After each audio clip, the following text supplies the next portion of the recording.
¿Y qué les parece? ¿Qué les parece? ¿Qué opino de Borges y su visión política? Mira, yo adoro a Borges.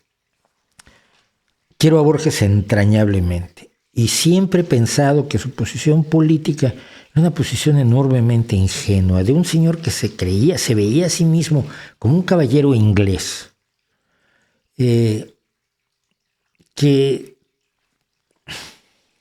además quería hacer un juego de palabras siempre con su posición política, ¿no? Cuando decía un caballero es aquel que siempre apoya las causas perdidas. Hoy si la causa perdida es de ultraderecha, no se aplica, ¿no? Pero le interesaba más la frase que lo profundo. Ya he contado en algún caso, cuando mi amigo y muy derechista, periodista mexicano, Enrique Lobet Jr., entrevistó a Borges, en una época en que a Borges le preguntaban por haber saludado a Pinochet. A Borges le querían que hablara de política todo el tiempo, y Borges tenía muy poca idea de política. Una idea idealista, literaria.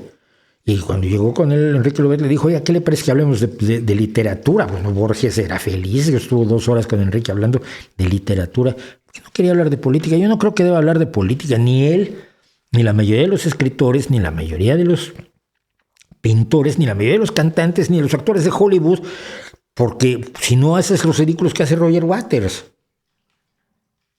Si eres músico y aparte te has dedicado al análisis político muchos años, bueno.